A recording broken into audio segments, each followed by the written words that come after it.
Então, pessoal, para a gente acabar de vez com a matéria de termologia, a gente vai falar do último tópico, tópico 6, que é sobre dilatação. E o que é dilatação? Quando você mete algum material a uma variação de temperatura, você vai observar algumas variações nas dimensões dele. E aí você vai ver que vai acontecer de várias formas. Vai acontecer em alguns casos só com uma dimensão, em alguns casos vai ocorrer em duas dimensões, em alguns casos três. E o que acontece? Essa dilatação ela é reversível, ou seja, quando você varia a temperatura, varia a dimensão daquele seu objeto, mas quando você volta para a temperatura inicial, ele volta para aquele tamanho inicial dele. E ele também vai sempre ocorrer do centro para as bordas, certo? E qual que vai ser a primeira que a gente vai tratar? A gente vai estar falando de sólidos e vai falar da dilatação linear, ou seja, somente uma dimensão vai variar.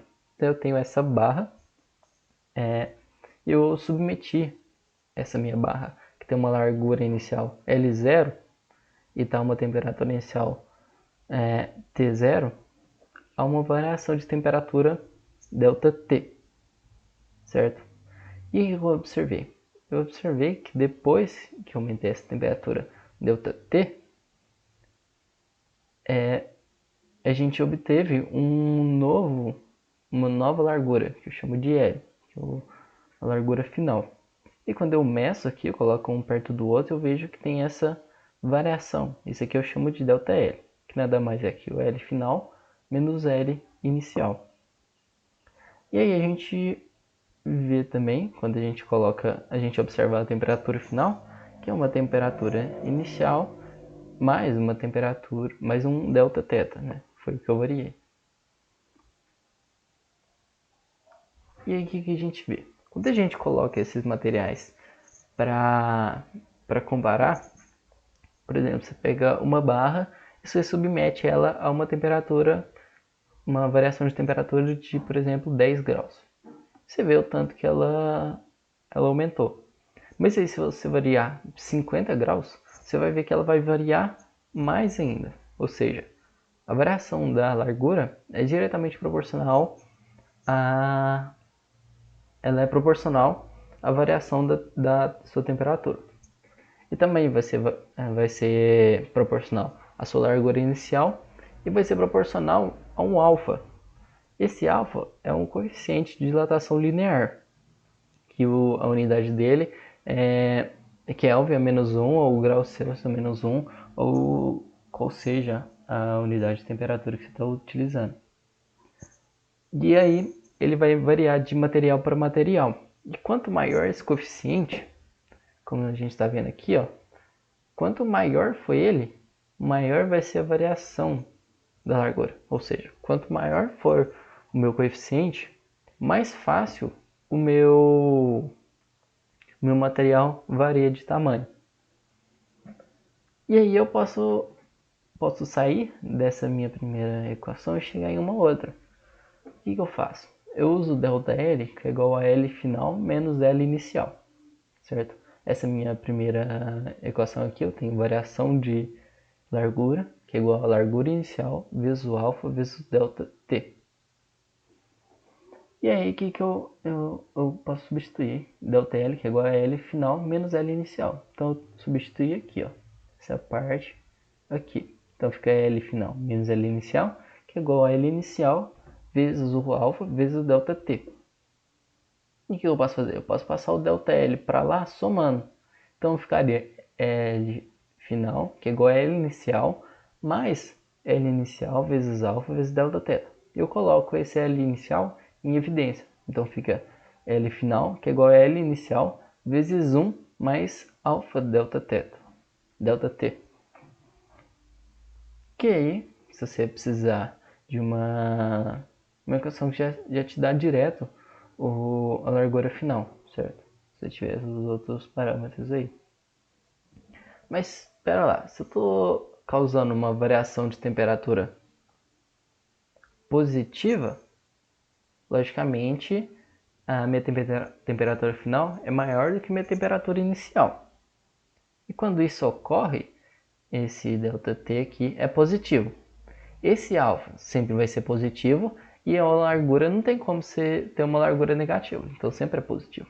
Então se a minha variação de temperatura é positiva, quer dizer que tudo isso daqui é positivo, todo esse produto. Ou seja, a minha largura final é maior do que a minha largura inicial. Mas aí pode ocorrer o contrário, de eu resfriar essa minha barra. E aí eu vou ver que a largura dele vai diminuir. Por quê? Porque aqui, ó, a minha variação de temperatura, eu tenho T final menos T inicial. Se meu T final é menor, quer dizer que isso daqui tudo, quando eu fazer, vai dar negativo. E positivo vezes negativo, dá negativo. Ou seja, meu ΔL é negativo. O que quer dizer isso? Se meu ΔL é negativo, ele está querendo dizer que minha largura inicial é maior do que minha largura final.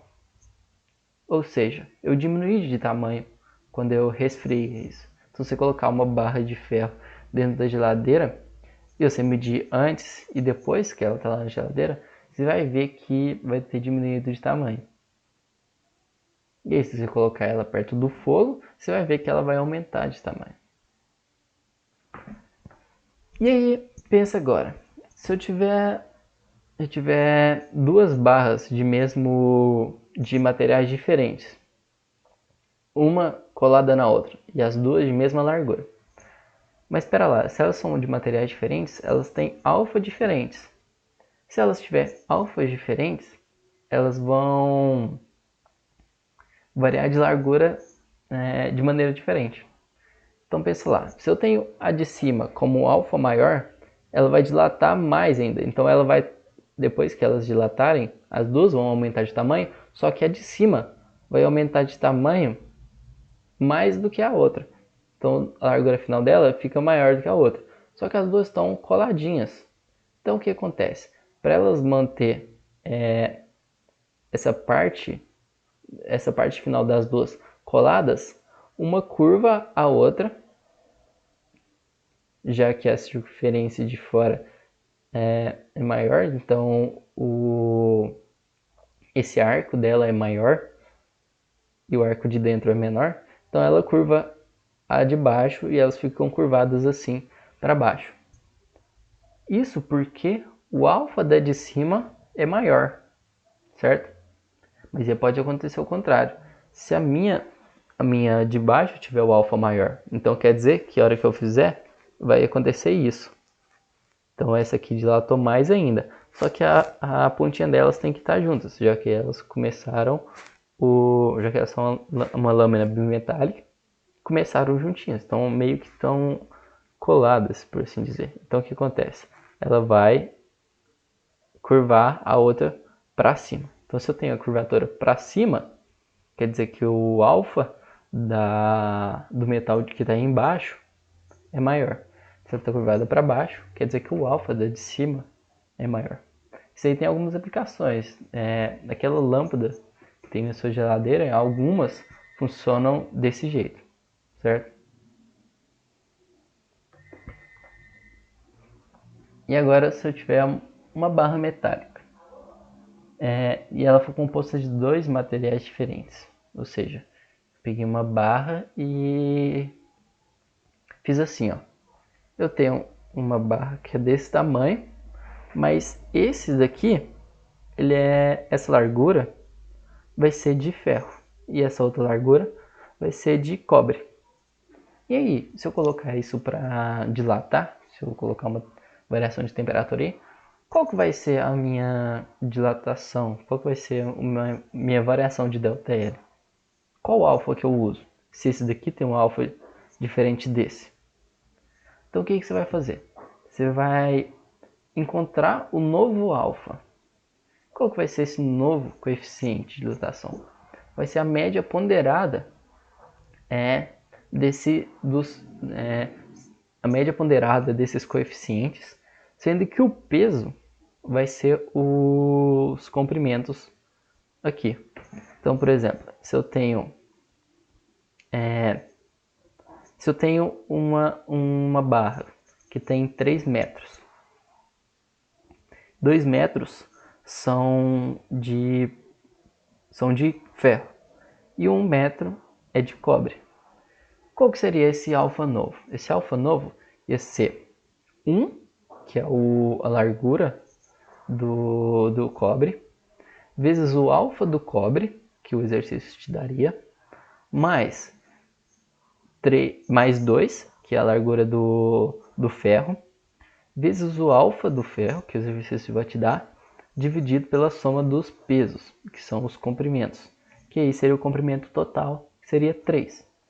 Isso daí, você ia achar o novo coeficiente de dilatação dessa nova barra, que na verdade é a composição dessas duas barras. E aí, você teria esse alfa novo. E qual que seria a largura inicial? Seria o 1 mais 2, que seria 3. E aí, o exercício daria um ΔT aí, você ia encontrar a variação de largura, certo? Então, isso é um caso especial, quando você tiver uma barra composta de 2 materiais diferentes. Você usa esses coeficientes, sendo que os pesos vão ser esses comprimentos iniciais de cada material diferente. Você usa isso para encontrar o seu novo coeficiente, certo? Mas espera lá, agora em todo esse tempo eu estava falando de dilatação em uma dimensão só. A gente só estava pegando uma barra, variando a largura dela. E se eu pegar, por exemplo, um piso e eu colocar ele em alguma variação de temperatura? Qual vai ser a minha área final? Então o que está acontecendo? Se eu estou variando em 2 dimensões, olha esse quadradinho 1, o quadradinho primeiro aí. Eu tenho uma largura 1 aqui do lado, eu tenho uma largura 1 do outro. Tem um quadrado aí. O que acontece se eu submeter isso a uma variação de temperatura? Vai estar variando a largura 1 aqui e a largura 1 aqui. Eu tenho duas dilatações.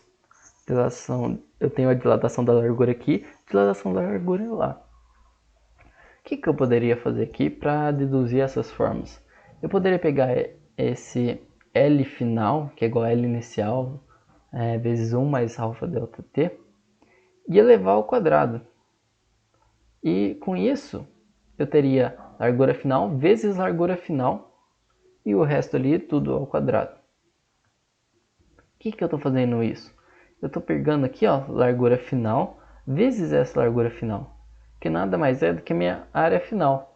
Então, a partir daquela fórmula anterior, eu chego nessa daqui. Eu só elevo tudo ao quadrado, e com esse termo aqui, faria quadrado do primeiro, mais 2 vezes quadrado do segundo, mais 2 vezes primeiro pelo segundo, mais o quadrado do segundo. Isso daí teria um termo que você poderia desconsiderar, por causa que ele ia ser muito pequeno. E aí você encontraria um novo beta aqui, que nada mais é do que 2 vezes alfa, que saiu lá da nossa dedução. E o L1 vezes L, o L inicial vezes L inicial é igual à área inicial. Então eu chego numa forma muito parecida com a outra, só que ao invés de larguras, eu tenho áreas. E ao invés de ter alfa, eu vou ter beta. E o meu beta vai ser a mesma coisa. Vai ser um coeficiente de dilatação superficial. Vai ser específico de um material. E quanto maior ele, mais fácil a minha área varia. E eu tenho uma equação da mesma forma que lá na outra. A variação da área é igual à área inicial vezes o beta vezes delta t. Certo? Então você vai ver que são bem parecidas as duas.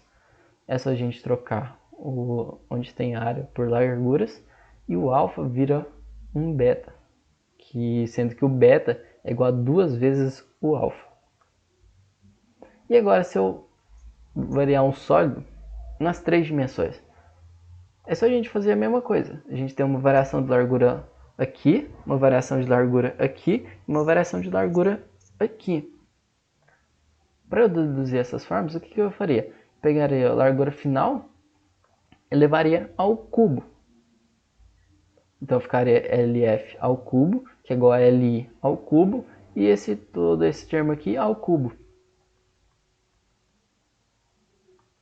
Então, quando eu faço isso aqui, eu vejo que é L final vezes L final vezes L final.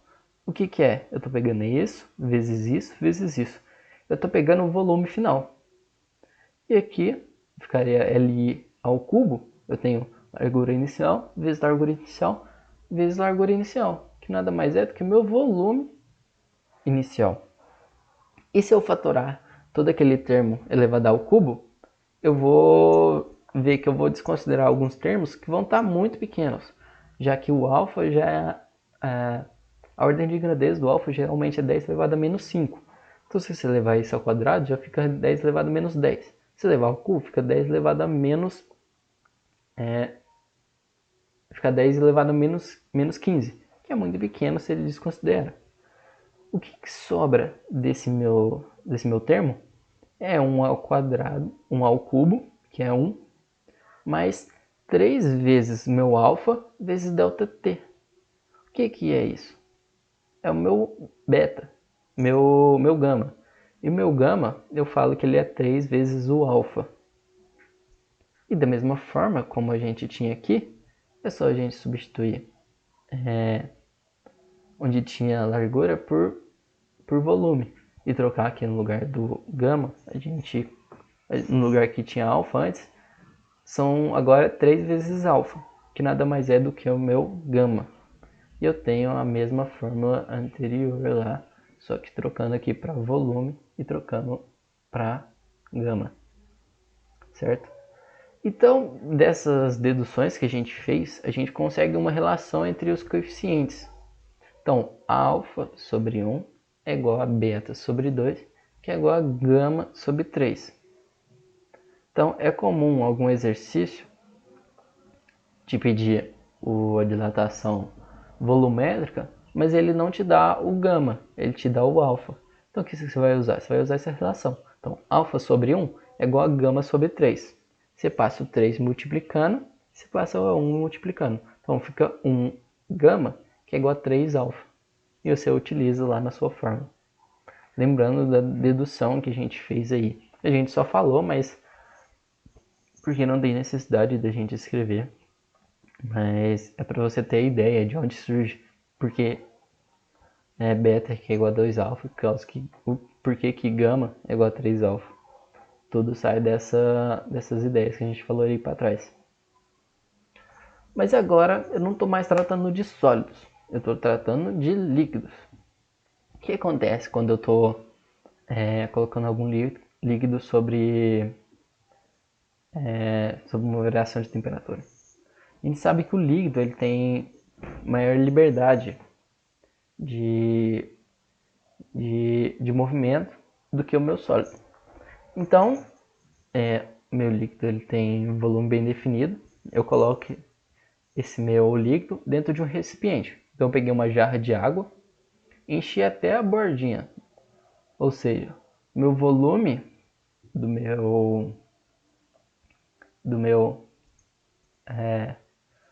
líquido é igual ao volume do meu recipiente aqui nesse caso.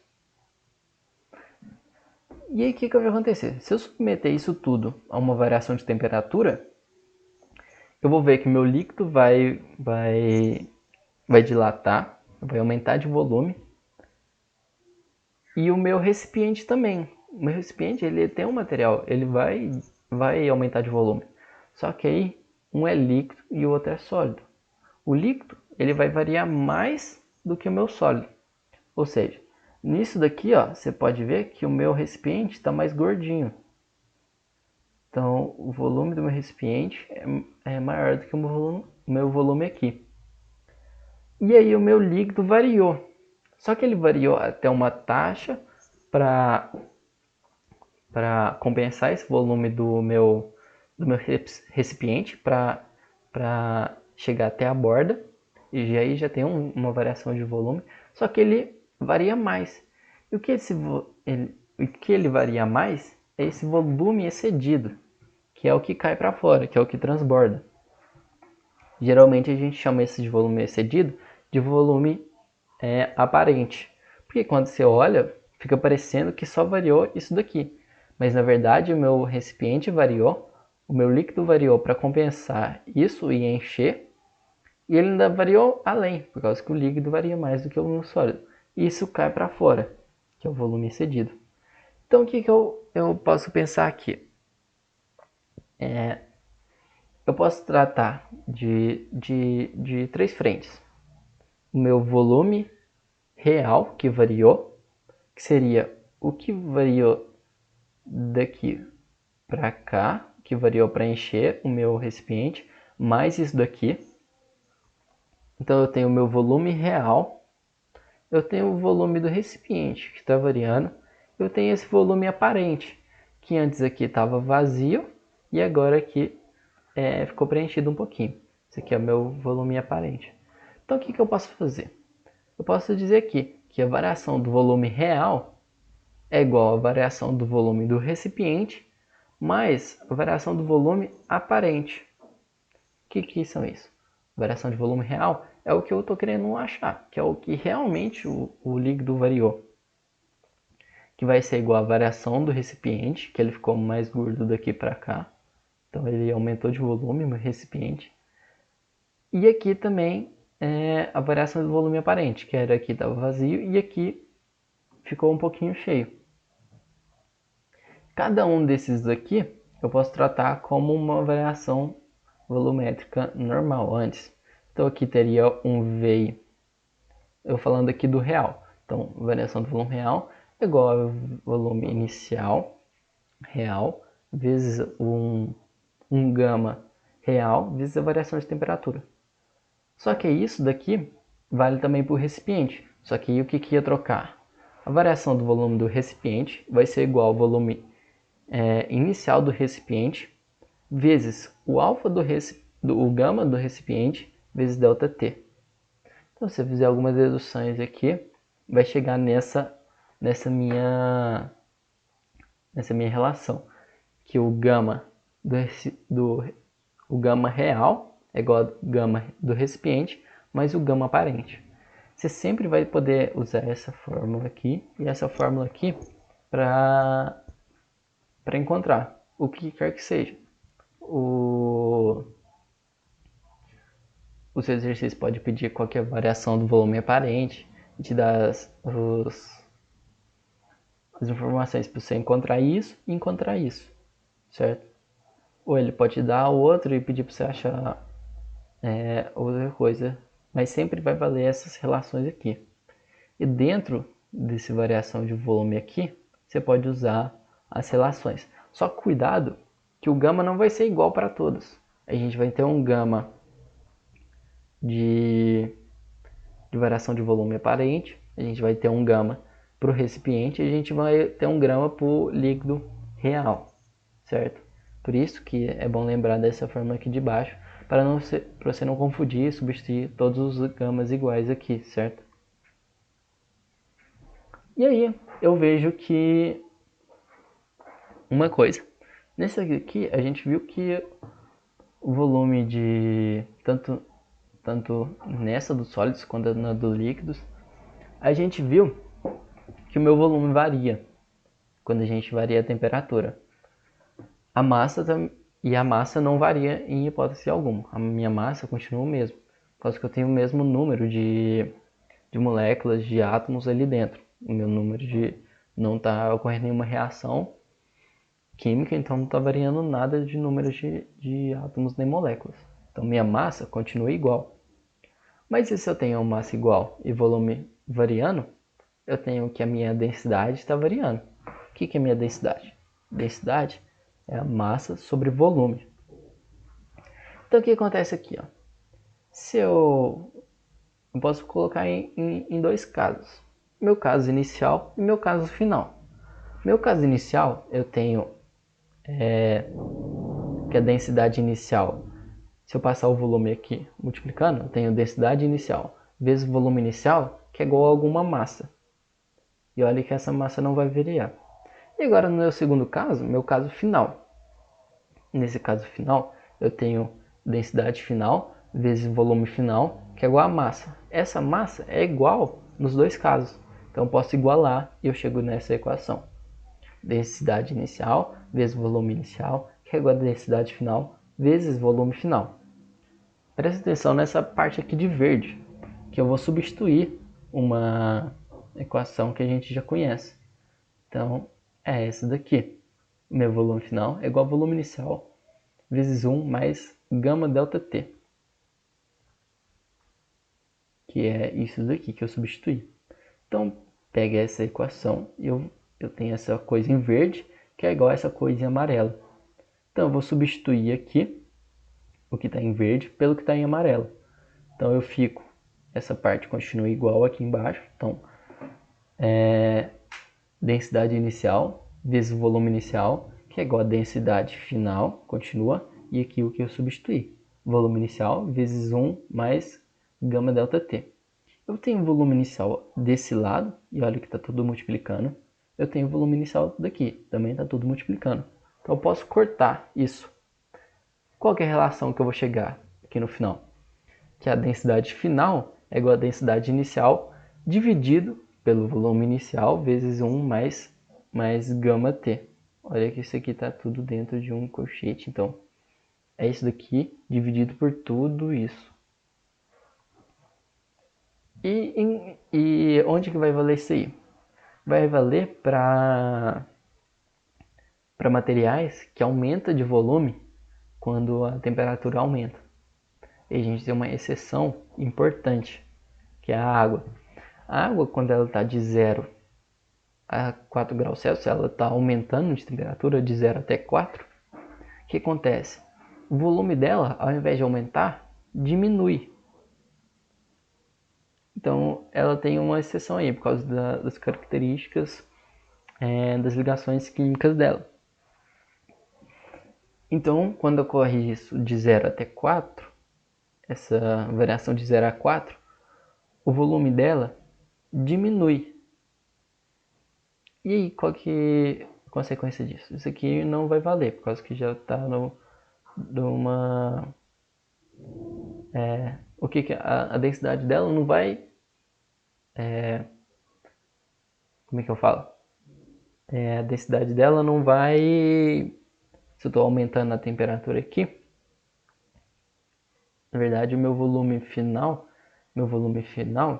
ele vai ser, como está diminuindo de volume, vai ser menor. Então a densidade final seria maior. Ou seja, em 0 graus Celsius eu tenho gelo, em 4 eu tenho água já. Então a densidade da água é maior que a densidade do gelo. Isso aí é uma exceção, por causa que nos outros a densidade do sólido é maior do que a densidade do líquido. Nesse caso aqui, quando a gente está tratando da água, a densidade, então anota essa parte, a densidade do gelo é menor do que a densidade da água. E é por isso que você vê um iceberg gigante que ele está flutuando. Ou seja, a densidade dele é menor do que a densidade da água. Por isso mesmo que o gelo boia. Se você fizer o teste, pegar um bloquinho de gelo aí na sua casa, colocar num copo com água, esse bloquinho de gelo vai flutuar.